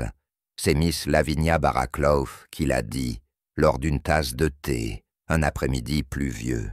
« Je n'ai jamais aimé son cottage », dit-elle en remuant son thé dans le salon du presbytère. Toute cette tristesse et la façon dont la boîte aux lettres était placée à un angle si étrange, comme si elle avait été déplacée il y a des années et que personne n'avait pris la peine de la remettre en place. J'ai toujours dit à Lavinia, oh, je veux dire à moi-même, bien sûr, qu'une boîte aux lettres de travers était signe d'une entreprise malhonnête. Miss Marple, qui écoutait à moitié, se redressa soudain. « Une boîte aux lettres tordue » répéta-t-elle. « Oui, ma chère, » dit Madame Baraclough. « Vous avez dû le remarquer. Il est légèrement décentré, tourné vers le treillis de rosier, plutôt que vers le chemin. Ça m'a toujours semblé étrange. » Miss Marple se leva. « C'est vrai. Merci, Lavinia. Je dois partir immédiatement. » Elle partit sans autre explication, bien que Madame Baraclough ne semblât pas s'en offusquer, et arriva au cottage de Rowan Tilling moins de 10 minutes plus tard, son parapluie flottant au vent. Le jardin de devant était maintenant envahi par la végétation. Le portail penchait sur ses gonds, et la pluie infiltrait le chemin de gravier. Mais il était là, exactement comme décrit. La boîte aux lettres, accrochée près de la porte d'entrée, ne faisait pas face au portail, mais était délibérément tournée vers le mur latéral. Miss Marple s'approcha. Les vis de fixation étaient neuves, plus neuves que le bois dans lequel elles étaient vissées. Et le mur derrière la boîte aux lettres était décoloré, comme si quelque chose y avait été peint. Elle appuya doucement à la base. Rien ne s'est passé. Puis elle regarda le treillis. Les rosiers étaient morts, bruns et trempés par la pluie. Mais le treillis lui-même était neuf, des clous frais, du bois non taché, de petits grains de sciure encore coincés entre les lattes. Un travail de bricoleur du village, peut-être, ou un objet réparé rapidement après un cambriolage. Elle tendit la main derrière la poutre inférieure, effleurant des feuilles humides et des épines, jusqu'à ce qu'elle trouve quelque chose de lisse, une petite boîte oblongue. Elle était cachée derrière le treillis, fixée au mur, presque invisible à moins de savoir où la toucher. À l'intérieur se trouvait une clé. Miss Marple sourit faiblement. Rowan n'avait pas seulement eu peur, elle avait été regardée, elle attendait le moment pour agir, mais peut-être que ce moment n'est jamais venu. La clé, en fin de compte, ouvrit le placard sous l'escalier. Là, parmi la poussière, les boules de naphtaline et quelques vieilles scannes, se trouvait une boîte noire et plate, du genre de celle que les notaires utilisent pour conserver les documents juridiques. À l'intérieur se trouvait une enveloppe scellée, adressée d'une écriture soignée et sobre, à ouvrir uniquement en cas de décès ou de disparition. Rowan Tilling. Miss Marple retourna aussitôt à son cottage et convoqua l'inspecteur Craddock. 1 heure plus tard, ils ont lu la lettre ensemble. Si vous lisez ceci, c'est que je ne suis plus en vie. Je n'écris pas ces mots. À la légère. J'ai résisté aussi longtemps que possible, attendant qu'une main légitime vienne réparer ce qui, je le crains, a mal tourné. Je crois que mademoiselle Holloway a lu les papiers du colonel et intercepté sa correspondance. Elle n'est pas celle qu'elle prétend être. Je crains qu'elle ne conspire avec un tiers pour réclamer illégalement une partie de la succession, peut-être par des menaces ou en usurpant son identité. Je ne peux pas aller à la police. Je n'ai aucune preuve, seulement des soupçons. Mais je suis surveillé. Chacun de mes faits et gestes est signalé. S'il m'arrive quoi que ce soit, veuillez vous assurer que M. C. Pargeter reçoive les documents ci-joints. Je pense qu'ils prouveront que les véritables volontés du colonel ne sont pas respectées. Pardonnez-moi, j'essaie simplement de faire ce qui est juste. Rowan Tilling. La pièce jointe contenait des copies des 2 versions du testament, le projet non signé en faveur de Jean et l'addenda signé en faveur de Rowan, ainsi qu'une lettre écrite par le colonel lui-même, adressée à son avocat et datée de 3 semaines avant le décès de Rowan. On pouvait y lire « Mon cher Charles, veuillez trouver ci-joint la version modifiée de mon testament, telle que convenu. Mademoiselle Tilling s'est occupée de tout. Je lui fais entièrement confiance. Je n'apporterai aucune autre modification. Veuillez m'envoyer une confirmation des réceptions. Le vôtre, Edmond Lejeune. Cradock se rassit en expirant longuement. Elle avait tout. Elle savait ce qui se passait, mais elle ne pouvait pas prendre le risque de faire un geste. Miss Marple hocha lentement la tête. Elle savait qu'ils l'observaient. Ils interceptèrent probablement son courrier, l'écoutaient aux portes. Miss Holloway contrôlait le téléphone et avait libre accès au bureau du colonel. Rowan était complètement prise au piège. Elle a donc laissé ça, et on l'a retrouvée quand quelqu'un d'assez malin a remarqué les signes. Les lèvres de Cradock se tordirent en un sourire contrit. « Je veux dire toi. » L'expression de Miss Marple était douce. « Non, je voulais dire une boîte aux lettres tordues. » Finalement, la lettre et les documents qui l'accompagnaient furent acceptés comme preuve formelle. Le testament fut rétabli sans aucun doute. Mademoiselle Holloway fut accusée non seulement de collusion et de fraude, mais aussi d'obstruction à un testament légal. Son procès s'annonçait long. Quant à Maddox, il serait jugé séparément. Jean Lejeune, bien que reconnu coupable de tentative de coercition, fut condamné à une peine plus légère grâce à sa coopération. Et peut-être, pensa mademoiselle Marple, parce que le tribunal avait compris à quel point elle avait peu compris le jeu dans lequel elle avait été manipulée. Et Rowan, sa tombe, autrefois négligée, portait désormais une modeste pierre tombale, payée discrètement par la succession du colonel Lejeune.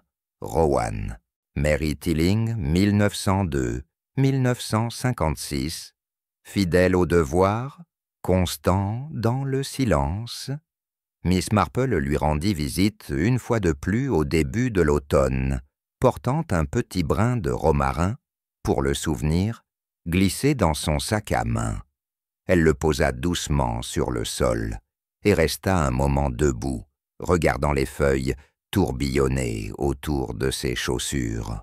Puis, sans un mot, elle se retourna et retourna vers le village, où la bouilloire allait bientôt bouillir, et où les chrysanthèmes commençaient à peine à fleurir. Le brouillard matinal s'étendait doucement sur les allées pavées de Weatherwood Green, s'enroulant doucement autour des bottes du laitier et voilant les haies d'un doux gris. Dans sa petite maison bien rangée, Miss Marple était assise, les mains serrées dans une tasse de thé refroidie depuis longtemps, l'esprit encore préoccupé par Rowan Tilling. Bien que l'affaire fût en apparence résolue, Miss Marple ne pouvait s'empêcher de ressentir le sentiment persistant qu'un détail, certes insignifiant mais essentiel, restait inexpliqué. Le puzzle avait été posé, les pièces en grande partie disposées, et pourtant, on entendait ce léger cliquetis de quelque chose de mal rangé à l'intérieur de la boîte. Elle avait appris depuis longtemps à respecter cette sensation. La vérité reposait, en grande partie sur la lettre cachée, les faux testaments, la bouteille cachée et le témoignage de faux amis. Mais Miss Marple ne se souciait pas seulement des conséquences. Elle cherchait à comprendre. Et quelque chose dans les actions de Rowan, durant ces derniers jours, échappait encore à toute explication. Cet après-midi-là, elle reçut une visiteuse silencieuse, Minnie Webb, son manteau humide de brume, le visage tiré et incertain. « J'espère que je ne vous dérange pas, Miss Marple, » dit-elle en serrant une enveloppe marron. « C'est juste que j'ai trouvé ça, ou plutôt, je m'en suis souvenu d'avant. »« Entrez, ma chère, » dit doucement Miss Marple, s'écartant et guidant la jeune fille jusqu'au coin du feu. Minnie était assise, maladroitement, comme si elle se demandait si sa course était importante ou absurde. Elle posa l'enveloppe sur la table. « J'aidais Rowan Tilling à taper à la machine il y a quelques mois, juste un peu de travail supplémentaire le soir. » Elle dictait des notes, surtout des documents juridiques, C'était ennuyeux, mais il y avait une lettre. Je m'en souviens parce qu'elle m'avait dit de ne pas la taper. Elle disait qu'elle n'était pas prête à l'envoyer. Miss Marple ouvrit l'enveloppe. À l'intérieur se trouvait une simple feuille de papier, lignée, écrite de l'écriture soignée et réfléchie de Rowan. « À Monsieur Frank Maddox, vous m'avez écrit 2 fois, et je n'ai pas répondu. Je tiens à être clair. Je ne vous donnerai pas ce que vous demandez. La copie du testament ne vous appartient pas. Je ne me laisserai pas non plus forcer à la détruire. Quel que soit le droit que vous croyez avoir sur moi, il n'existe plus. Vous devez rester loin de ce village. Je parlerai aux autorités s'il le faut. Ceci est mon dernier avertissement. » R. Tilling, Miss Marple le lut 2 fois, puis le plia lentement et le posa. « Elle ne l'a jamais envoyé, » murmura Minnie. « Je ne pense pas qu'elle ait osé. »« Non, » répondit Miss Marple, parce qu'elle craignait ce qui arriverait si elle le faisait. C'était la confirmation d'une intuition de Miss Marple. Rowan savait qui était réellement Maddox. Elle l'avait déjà affronté une fois, peut-être dans une autre ville, peut-être sous un autre nom, et l'avait, à un moment donné, repoussé. Mais la menace l'avait poursuivie, et maintenant elle était revenue, non pas comme un amant repoussé, mais comme un outil manié par d'autres. Miss Holloway, Albert, peut-être plus encore. Ce qui comptait désormais, c'était de réaliser que Rowan avait tenu bon, et qu'elle avait tenu bon seule. Après le départ de Minnie, Miss Marple se promena dans le village. Le brouillard s'était dissipé. L'air était frais avec l'arrivée de l'automne. Elle passa devant le parc, où des enfants jouaient au football sous la surveillance hésitante d'un instituteur à la retraite. Elle passa devant la boulangerie, où l'odeur des scones chauds flottait au-dessus de la brume, comme une promesse, et elle passa devant la maison Lejeune, désormais silencieuse et fermée, dont les murs de pierre ne trahissaient rien des récentes trahisons. Le colonel Lejeune, avait-elle entendu dire, avait été transféré dans une maison de retraite près de Salisbury. L'arrestation de mademoiselle Holloway avait laissé la maisonnée intenable, et le colonel, bien que peu lucide, avait apparemment crié le nom de Rowan à plusieurs reprises dans sa confusion, par affection ou par regret. Personne ne pouvait le dire. Miss Marple s'arrêta devant le portail. Elle n'était pas sentimentale, mais elle croyait aux souvenirs, au caractère sacré du passé. Quelque part dans le jardin, envahi par la végétation, Rowan se promenait chaque matin, taillant des rosiers et lisant tranquillement sous l'if. Et maintenant, l'endroit était vide, monument à la dignité silencieuse, brisée. Ce soir-là, Miss Marple fit quelque chose qu'elle faisait très rarement. Elle ouvrit le tiroir de son bureau et en sortit son carnet personnel, celui dans lequel elle notait non pas des déductions, mais des réflexions. Elle tourna une nouvelle page et commença, lentement et prudemment. Rowan Tilling se tenait seul dans sa vérité, tandis que d'autres complotaient pour la réduire au silence. Elle aurait pu fuir, elle aurait pu vendre son savoir, mais elle n'a fait ni l'un ni l'autre. Au lieu de cela, elle a attendu que le monde découvre la vérité qu'elle connaissait déjà. Cette attente lui a tout coûté, mais la vérité finit par éclater. Elle éclate toujours, lentement, parfois par bribes, mais elle éclate. Et je crois que si elle était encore là, elle aurait été heureuse, non pas de la justice telle que d'autres la conçoivent, mais d'être enfin vue, non pas comme une vieille fille discrète ou une employée de bureau oubliable, mais comme une femme qui a su préserver son intégrité au plus fort de ses souffrances. Miss Marple ferma doucement le carnet. Quelques jours plus tard, le vicaire annonça une cérémonie commémorative pour Rowan, une cérémonie modeste qui se tiendrait dans l'église où elle allait rarement. Miss Marple y alla, ainsi que quelques autres personnes, celles qui l'avaient reconnue de passage ou qui estimaient simplement devoir être présentes. Le sermon fut bref. Le révérend Pottle parla avec bienveillance du devoir, de vie paisible, de force invisible. Miss Marple approuva. Il n'y fut fait aucune mention du poison, du testament, de l'héritage, ni de Maddox, ni de Holloway, ni de qui que ce soit d'autre. Et c'était normal. Ensuite, les personnes en deuil se dispersèrent dans le cimetière, où le soleil d'automne perça brièvement les nuages. Miss Marple resta un moment près de la tombe, ajustant le brin de romarin qu'elle avait déposé plus tôt. Elle leva les yeux au moment où quelqu'un s'approchait de la pierre tombale, à côté d'elle. C'était Jean le Jeune, pâle, les traits tirés, et libérée sous caution. Elle resta silencieuse, les yeux fixés sur l'inscription. Miss Marple ne dit rien, laissant le silence s'éterniser. Finalement, Jean prit la parole. « Je la détestais, tu sais. » Miss Marple hocha doucement la tête. « Je crois que oui. Elle était toujours là, toujours si calme. Je pensais qu'elle me jugeait, je pensais qu'elle prenait ce qui aurait dû m'appartenir. » Vraiment? Jean se retourna. « Non, » dit-elle doucement. « Non, je suppose que ça n'a jamais existé. » Elle baissa les yeux, puis regarda Miss Marple. « Tu crois qu'elle m'a pardonné ?»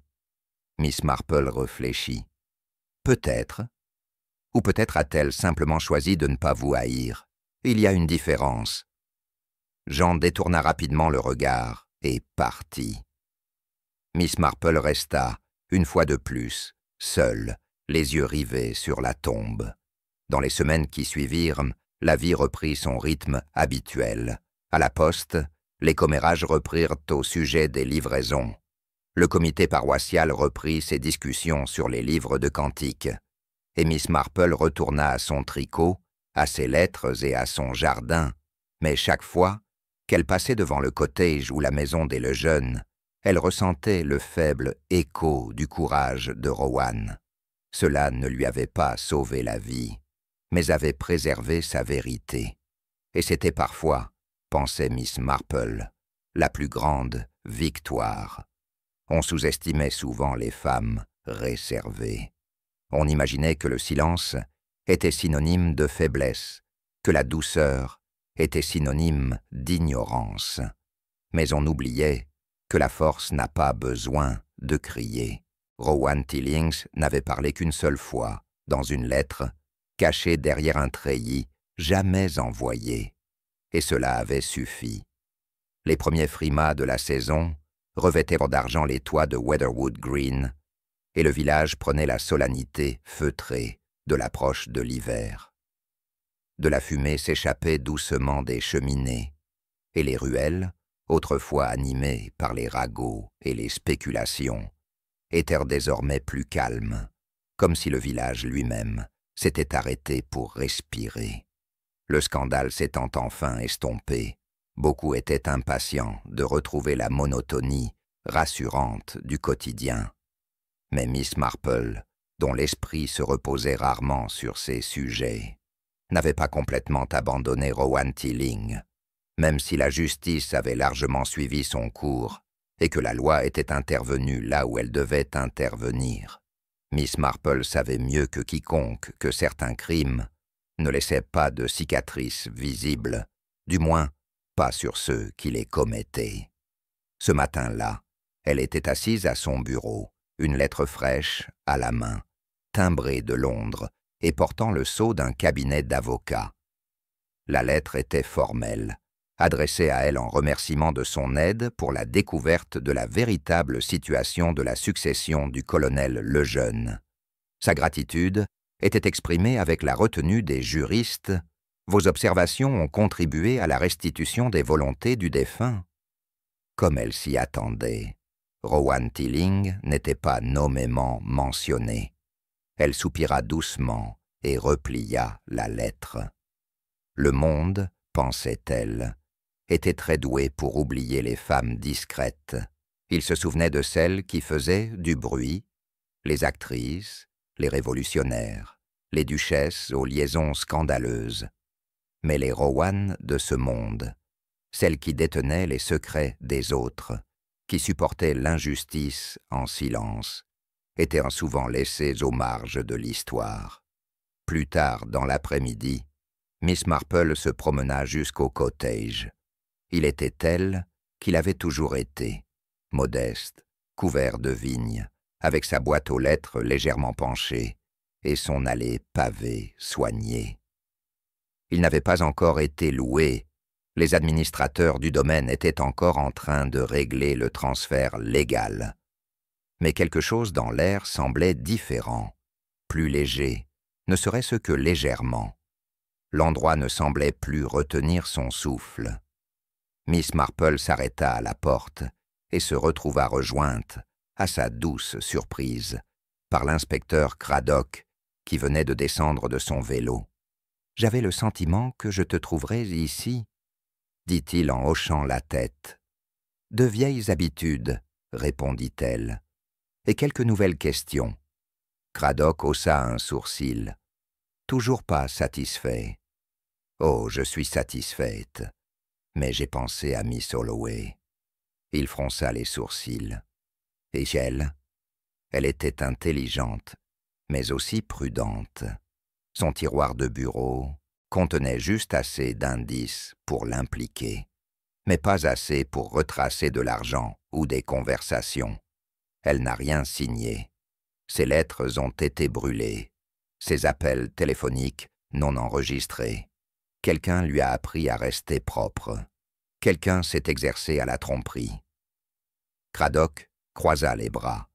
« Tu crois qu'elle a été coachée ? » ?»« Je pense qu'elle a été recrutée. » Il resta silencieux un instant. Puis, « Tu veux dire Halberd ?» Miss Marple secoua la tête. « Non. Halberd était trop prétentieux, trop négligent dans son crime. Sa contrefaçon était détectable, presque négligente. Il était cupide, certes, mais pas discret. Non, je voulais dire quelqu'un d'autre. » Craddock murmura. « Il n'y a aucune trace de quelqu'un d'autre. » « Pas de preuve directe, » a-t-elle acquiescé. « Mais il y a ceci. » Elle lui tendit un bout de papier plié, arrivé 2 jours plus tôt dans une enveloppe non marquée. Une seule phrase, tapée en majuscules.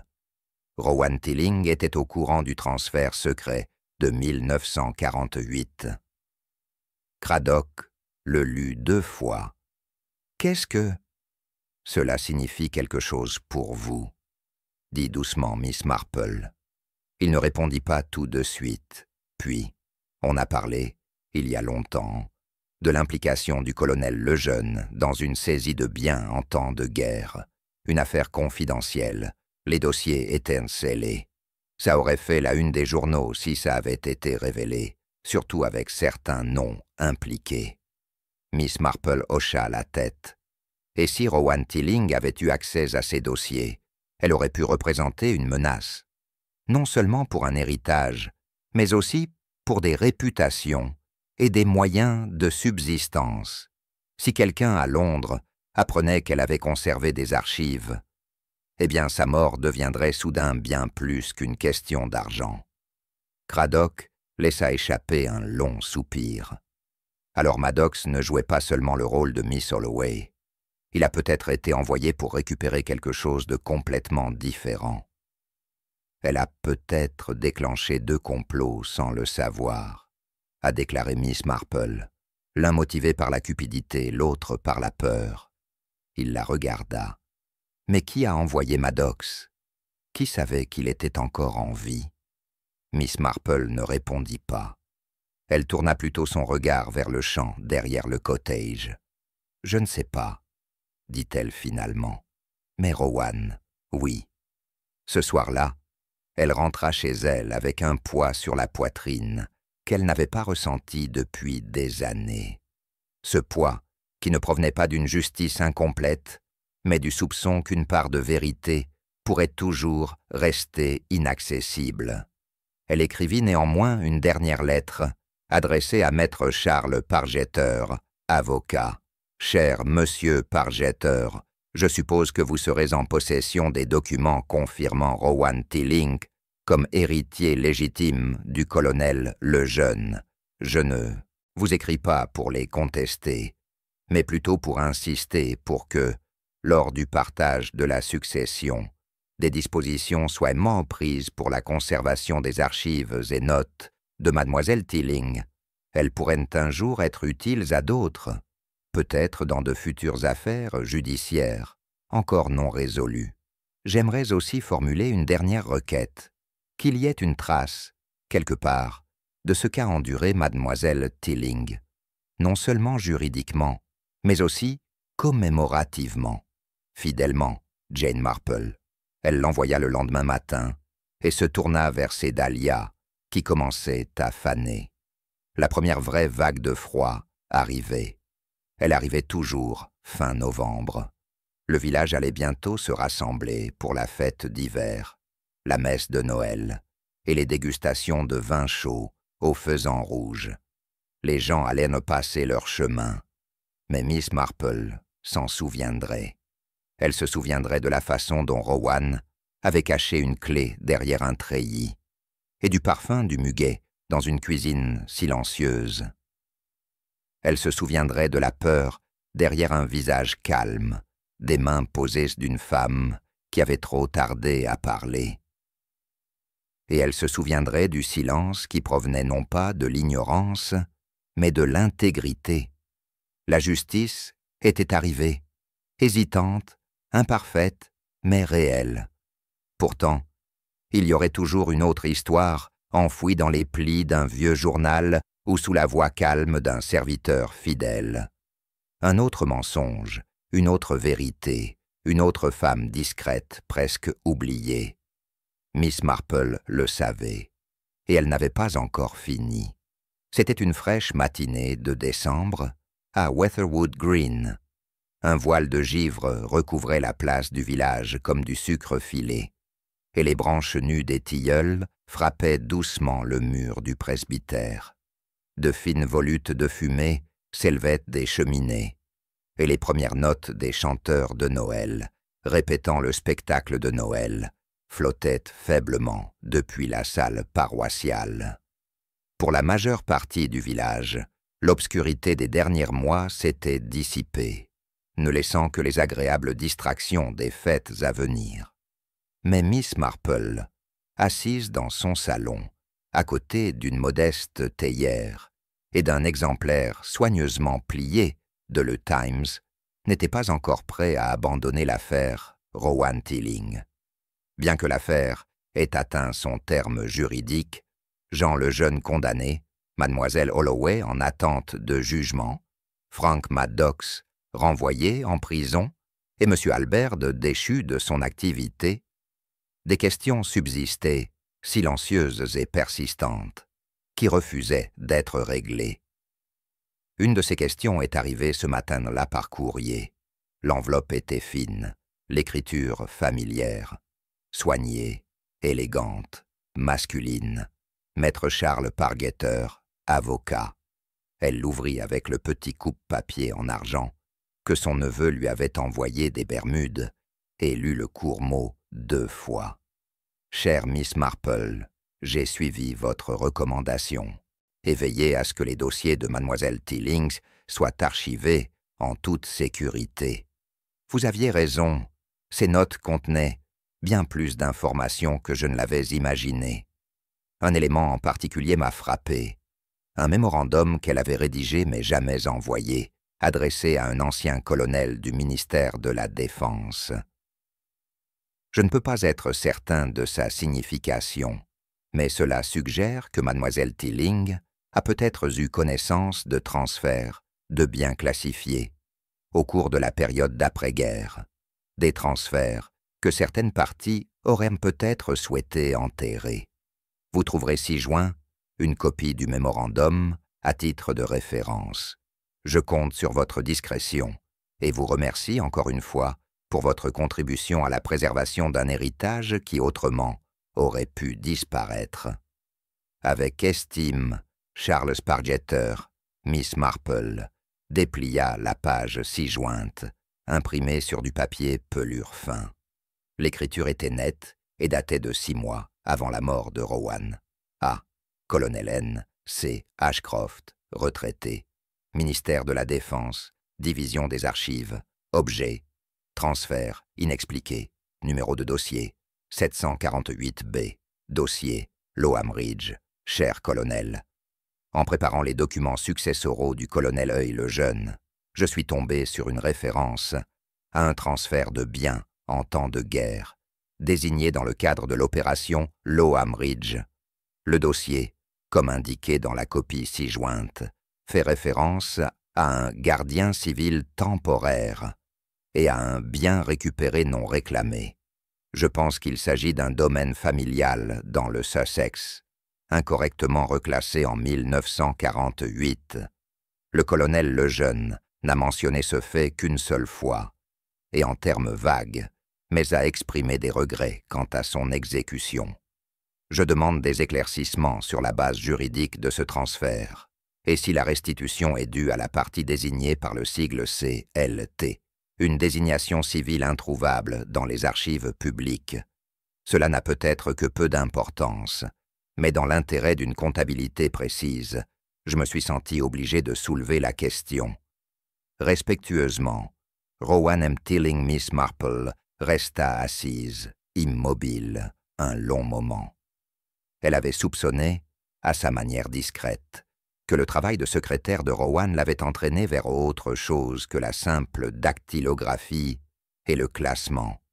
Mais là c'était quelque chose de plus profond, quelque chose d'officiel, quelque chose de dangereux. Elle prit son carnet, retourna à ses croquis originaux de l'enquête, le testament, la bouteille, la clé, et rédigea une nouvelle entrée. Opération Lowham Ridge. Gardien civil, bien récupéré non réclamé.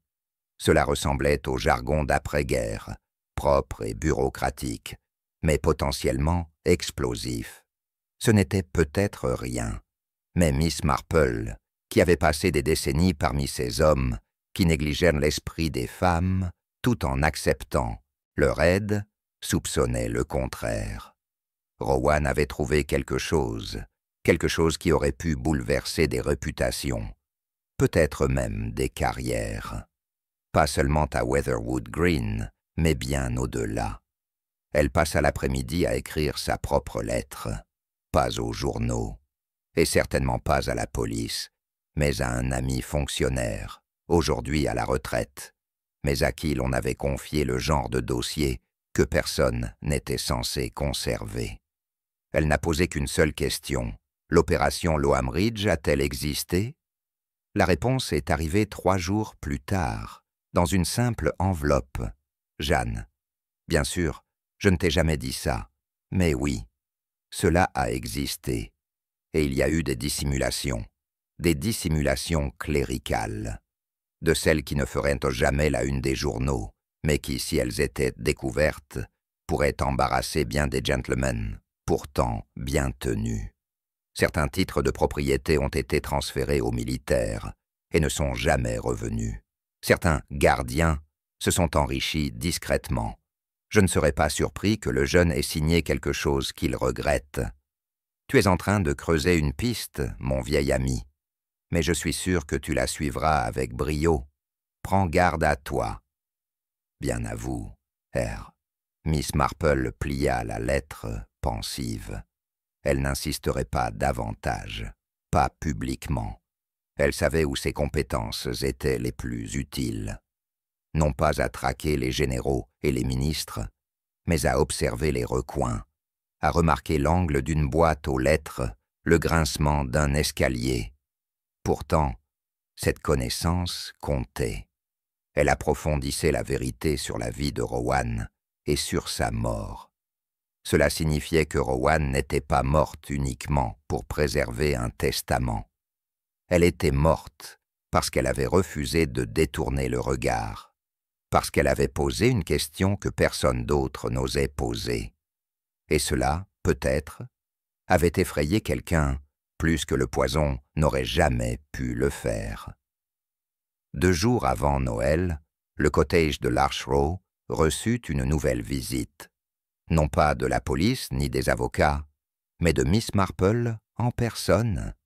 Elle apporta une petite couronne de jasmin d'hiver et la suspendit discrètement au portail. La clé, rendue depuis longtemps, était entre les mains des administrateurs du domaine. Mais Miss Marple reprit le chemin et posa une main sur le mur de pierre, juste sous la boîte aux lettres tordues. Il n'y avait plus aucun message à cet endroit. Et pourtant, elle en ressentait un tout de même. Un défi silencieux, une vérité gardée. Plus tard, lors du service de chant de Noël à Saint, Mildred, la chorale a chanté le hou et le lierre, et Miss Marple était assise parmi l'assemblée, son chapeau soigneusement épinglé, ses gants pliés sur ses genoux. Elle observait le village, ses veuves et ses écoliers, ses curés et ses commerçants, et songeait à la facilité avec laquelle une vie pouvait se passer inaperçue dans un tel endroit. Mais pas celui de Rowan. Elle ne le laisserait pas faire. Tandis que le dernier hymne résonnait contre les vieux murs de pierre de l'église, Miss Marple tourna son visage vers la fenêtre. Dehors, le gel était revenu. Mais à l'horizon, une faible ligne de lumière se dessinait. Premier signe du matin. Et peut-être, juste peut-être, un nouveau départ. Le froid du début de l'hiver s'intensifiait, tandis que Weatherwood Green se préparait pour Noël. Pourtant, dans le salon douillet de Miss Marple, le feu crépitait chaleureusement, projetant des ombres dansantes sur les murs tapissés de livres feuilletés et de photographies encadrées. Un calme profond et paisible était revenu au village. Mais Jane Marple tricotait tranquillement, son esprit tissant les dernières veilles du mystère qu'il avait si longtemps occupé. L'histoire de Rowan Tilling avait été racontée, son nom lavé et sa dignité restaurée. Mais la vérité était bien plus complexe que ce que la plupart des gens pourraient comprendre. L'affaire avait commencé par un décès apparemment simple, une bouteille de digitaline et un inconnu portant des fleurs. Elle s'était déroulée en une mosaïque de testaments cachés, de parents fourbes, de domestiques intrigants et de secrets longtemps enfouis, liés à des dissimulations datant de la guerre. Chaque acteur avait son rôle à jouer. Jean le jeune, désespéré et égaré. Mademoiselle Holloway, calculatrice et ambitieuse. Maddox, l'imposteur obscur. Et M. Albert, l'avocat cupide, tous agissant dans le cadre de leurs connaissances limitées, mais chacun complice d'un dessein plus vaste. Mais la vérité la plus profonde résidait chez Rowan elle-même. Une femme accablée non seulement par le poids de la succession de son employeur, mais aussi par des connaissances suffisamment dangereuses pour menacer des réputations et des vies au-delà de Weatherwood Green. Le secret de l'opération Lowham Ridge, le transfert secret de propriété en temps de guerre, avait jeté une ombre sur tout. Miss Marple plia son tricot et se servit une tasse de thé lorsqu'on frappa doucement à la porte. L'inspecteur Craddock entra, l'air à la fois respectueux et soulagé. « Je reviens de Londres », dit-il doucement. Le ministère a accepté d'examiner les documents découverts par Rowan. Il est question de restituer certains de ses biens et d'enquêter sur ceux qui ont profité de ces transferts. Vos soupçons étaient fondés, mademoiselle Marple. Elle sourit doucement. Il semble que la persévérance de Rowan ait fait plus que préserver une volonté. Elle a entamé un processus de règlement de compte. Craddock regarda pensivement la lueur vacillante du feu. C'est remarquable. Une femme tranquille, dans un village tranquille, dont le courage résonnait au-delà des frontières. Miss Marple hocha la tête. Rowan n'était pas une héroïne au sens traditionnel du terme. Elle comprenait simplement le prix du silence et choisissait de parler, même si c'était avec prudence et au péril de sa vie. L'inspecteur jeta un coup d'œil vers la fenêtre où la neige avait commencé à tomber, recouvrant le jardin d'un silence blanc. « Je suppose que c'est l'essence même de la justice », songea-t-il. « Pas toujours rapide ou spectaculaire, mais patiente, persévérante. » En effet, dit Miss Marple, la justice est souvent la voix la plus douce dans une pièce, mais elle exige d'être entendue. Ils étaient entassés dans un silence complice, regardant les flocons de neige dériver, chacun unique et délicat, un témoignage silencieux de la nature fragile, mais durable de la vérité. Tandis que le village dormait sous son manteau d'hiver, Miss Marple réfléchissait à la nature humaine, sa capacité à la bonté, à la cruauté, à la tromperie et au courage. Finalement, c'est le courage d'une femme, calme et déterminée, qui avait démêlé un réseau de tromperie et rétabli l'ordre dans les cœurs et les foyers troublés de Weatherwood Green. Elle leva sa tasse de thé pour porter un petit toast en privé. « À Rowan », murmura-t-elle, dont la vérité a survécu au silence. Dehors, la neige continuait de tomber doucement, effaçant les traces de pas mais jamais les marques laissées sur la mémoire ou la justice. Et à l'intérieur, Miss Marple s'est réinstallée dans son fauteuil, prête à tricoter le prochain mystère patiemment et pensivement, sachant bien que sous chaque surface calme, des secrets attendaient tranquillement que les bons yeux les voient et le bon cœur les comprenne.